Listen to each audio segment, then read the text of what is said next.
Hi everyone. In this video, I'm interviewing Andre Fontenelle, the Associate Director for Internships and Employer Relations at Brooklyn College. Today, he's offering advice on how to write a cover letter.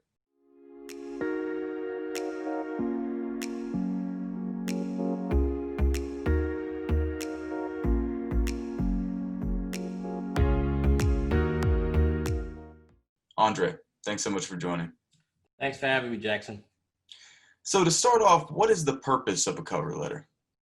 Well, the purpose of the cover letter is similar to the purpose of the resume. Try to get you an interview. For the recruiters that do request one, you're putting this in language that's a little bit lighter than your resume that can be sometimes a sort of dry document. This allows you to put a little bit of your personality in there to seal the deal, right? This is an exercise in trying to form a relationship. It's a working relationship, but it's a relationship nonetheless. So now is your chance to, from, again, looking at the job description, what type of person they're looking for, you have the ability to sort of talk about the qualities that you have that marry themselves to this particular position. They are looking for a particular person to work for them. You are looking to work for a particular type of employer. I say, you have to bring a little romance to this because nobody wants to just pick a candidate who just wants to work. They want someone who wants to work for that specific company. So you're going to describe why this is the perfect union. Great. So I think the best way is to go paragraph by paragraph. In the standard 3 or 4 paragraph cover letter, what should applicants include in the first paragraph?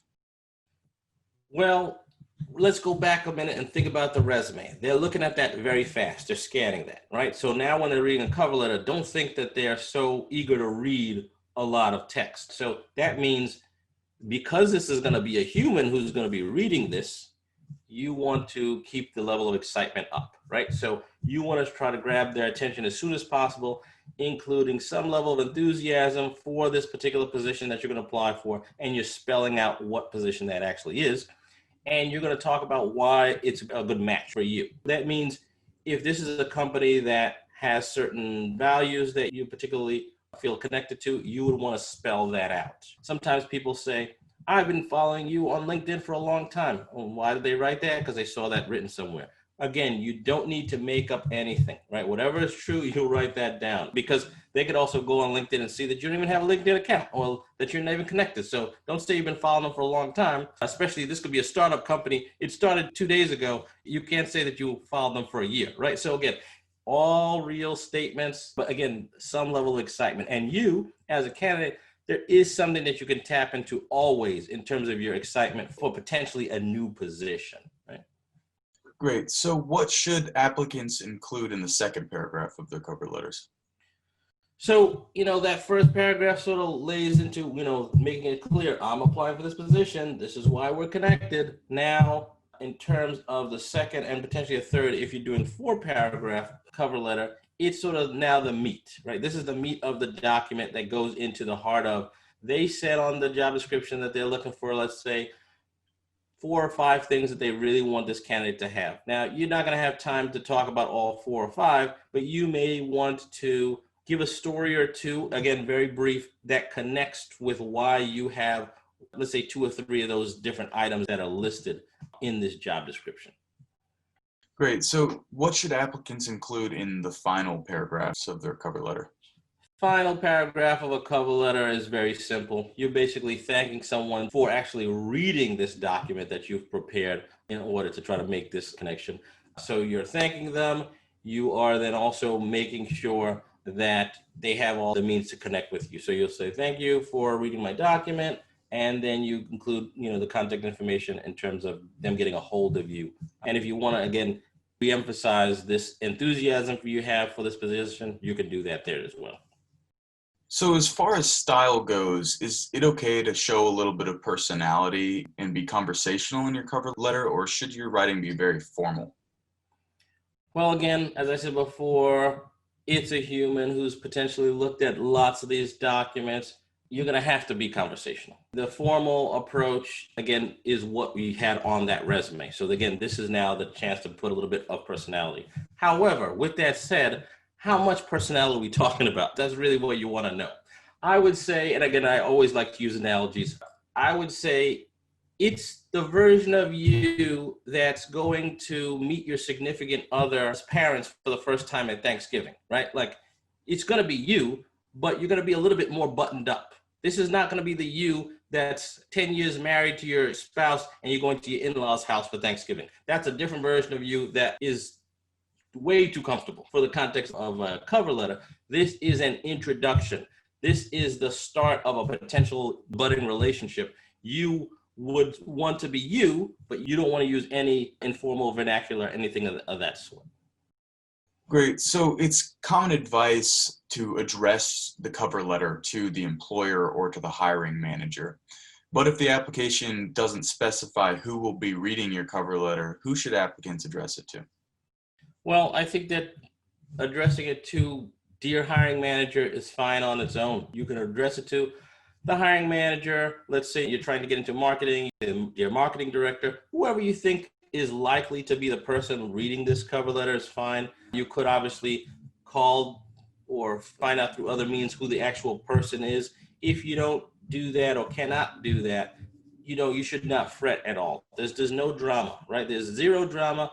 As long as you make a fair attempt at addressing the person who's either likely to get it, or again, you use a general term like hiring manager or selection committee. I have not in any selection committee that I have been on or have ever heard from any recruiter that this sort of simple attempt at trying to label the person ever went wrong. So as long as you're not putting the wrong person's name, you're fine. No one's going to knock you, but you want to try to give a title that's again likely to be actually reading this. Great. So are there any common cover letter mistakes that you would caution applicants to avoid? Yes. Back to the concept of even resume writing, cover letter writing, interviewing, this whole process, you want to be a focused person. You don't want to be lazy about it. Don't take the easy way out, right? So what's the easy way out? Copy and pasting. So common mistakes that I've seen, and a lot of other folks have seen as well, are people who they're so lazy in their approach, they forgot to change the file name. So for example, if I'm applying to one accounting firm, the resume may say John Smith resume and the last place that they applied to. So make sure that the file name says your first name, last name, and resume or cover letter, what have you. That's the best way to do it. And that's the file name. In addition, you also want to make sure on the content that there's nothing that would look as if you were just copying and pasting. Because as I said before, they would like to know that you want to work for them specifically. And if anything looks like you're doing copy and paste and you just want to work anywhere, that's going to have a knock against you. Great. So have we missed anything? Do you have any additional tips for students? Yes, I have one that might surprise you. Many recruiters admit they do not read cover letters. So that's just the way it is, folks. Now, you would say to yourself, why are they asking me to write said cover letter if they're not even going to read it? Well, I'll tell you this. Again, recruiters are busy. They've got a lot to do. And again, what did I say before? They want a candidate who actually wants to work there. This has been proven time and time again. If you put a step in place for someone to apply, the people who really want to apply will follow that step.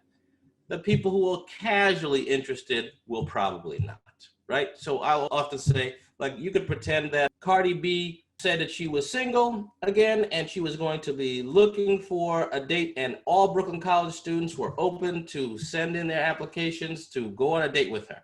And if she said, just send in a picture, a lot of people would send in a picture. But if she said, send in a picture and write me 250 words, why would you like to go on a date with me?